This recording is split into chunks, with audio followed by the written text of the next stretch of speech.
네, 여러분 안녕하세요. 마재강입니다. 오늘의 정치논평 시작하겠습니다. 첫 번째 기사부터 바로 보시겠습니다. 국민의힘 진종호 사격 황제죠. 총선 인재 영입 추진. 총선을 앞두고 사격 황제라는 별칭으로 잘 알려진 올림픽 금메달리스트 출신 진종호 대한체육회 이사 영입을 추진합니다. 진종호 이사는 영입이 차원에서 접촉하고 인재 영입 리스트에 있는 건 사실이다. 아직 결정된 바는 없다. 이렇게 국민의힘 인재영입위원회가 밝혔고요. 아래 내용은 읽어보시면 될 것 같고, 진종호 선수 대단한 분이죠. 국위선양을 한 분이고 이분이 획득한 메달이 몇 개입니까? 그런데 대단하신 분인 건 맞는데요.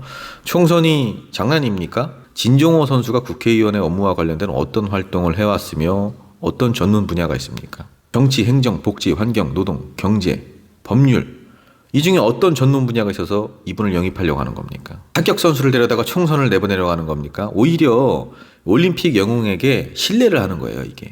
김종호 선수의 이미지에 먹칠을 하지 마시고 이런 식의 정치 영역과 관련 없는 인물들을 영입하는 이런 행위들, 민주당이건 국민의힘이건 이제는 그만해야 됩니다.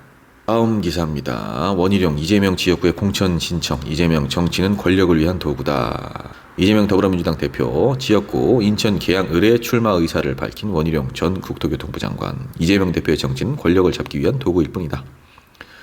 국회에서 대화가 사라진 이유, 민주당이 개딸들의 지배로 떨어져 나가는 이유, 민생과 경제에 정치가 걸림돌이 되고 있는 이유는 권력만 잡으면 된다는 이재명의 정치가 원인이다. 제가 그 고리를 끊어보겠다. 이재명 대표가 지역구를 옮기거나 비례대표로 나오면 지역구를 바꿀 생각이 있느냐라는 기자들의 질문에는 특정 지역에 대해 선택하기 이전에 현재 국회를 자신을 위한 방탄으로 전락시키고 민주당도 국회도 정상적인 상황이 아닌 만큼 어디든 어떠한 역할이든 하겠다라고 했기 때문에 그런 선상에서 봐달라라고 대답을 했습니다.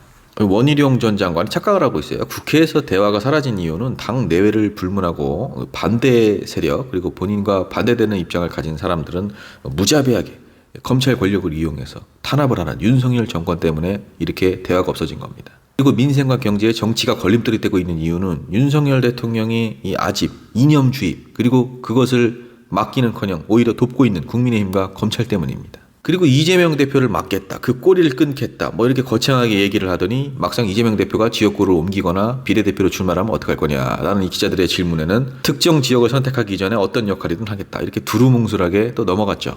이재명 대표를 막고 싶어서 출마를 한 거면 그 대단한 포부를 지키기 위해서라도 이재명 대표가 혹여 다른 지역구로 가더라도 나는 끝까지 따라가겠다, 이런 말이 나와야 되는 건데 원희룡 전 장관 딱 여기까지인 겁니다. 다음 기사, 국민의힘 경기 서울 편입, 경기도 분할 동시 추진하겠다. 국민의힘이 경기 일부 지역의 서울 편입과 경기도 분할을 동시에 추진하겠다는 입장을 밝혔습니다. 서울권으로 편입되는 메가시티 이론, 경기도 시민의 생활 편익을 위해 경기도를 분할해야 한다는 부분 둘 다 공감을 한다. 두 개의 논의가 양립 불가능한 것이라고 생각하지 않는다. 한동훈 비상대책위원장 이런 얘기를 했고요. 경기도 전체를 보면 경기 분도가 필요하다고 생각하는 분들도 많다. 메가시티론이 문제가 아니라 우리 동료 시민들의 삶을 개선하는 행정적인 개편을 위한 TF를 구성하겠다라고 밝혔습니다.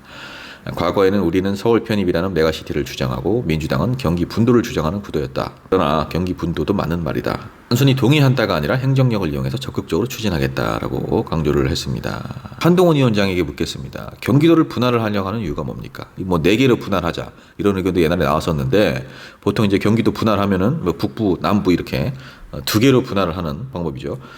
간단하게 몇 개를 한번 꼽아보면은 일단 인구를 좀 분산하려고 하는 것도 있고, 경기도 북부 쪽이나 남부 쪽이 어떤 경제적인 상황이나 재정 상황, 각종 교통, 산업 기반 시설들 이런 것들에 있어서도 차이가 나고 그 외 행정상의 문제들 여러 가지 이유가 있을 텐데 서울 인접한 도시들을 다 편입을 해버리고 경기도를 분할을 하면 북부에서는 그런 연천군, 포천, 가평, 파주 이런 도시들이 남을 거고 남부에서는 수원, 용인, 안성, 여주 이런 도시들 남을 거고 이게 무슨 의미가 있어요?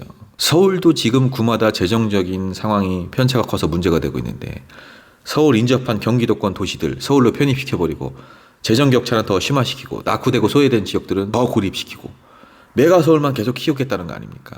지금 너무나 한심한 정책입니다, 이거는. 자, 마지막 기사입니다.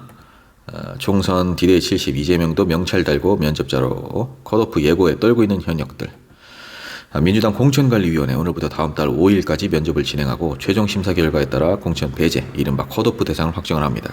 다음 달 6일부터 종합심사를 거쳐서 순차적으로 공천자를 확정 발표할 예정이고요. 컷오프 가능성이 큰 현역 의원 하위 20% 명단이 다음 달 6일부터 진행되는 종합심사 결과 발표 전 개별적으로 통보될 것으로 알려졌습니다. 이르면 설 연휴 전 공천에서 탈락하는 현역 의원 윤곽이 드러난다는 거죠. 당내에서는 하위 20% 명단에 현역인 비명계가 다소 포함된다면 개파가 진경전이 더 커질 거라는 전망이 나온다는 겁니다.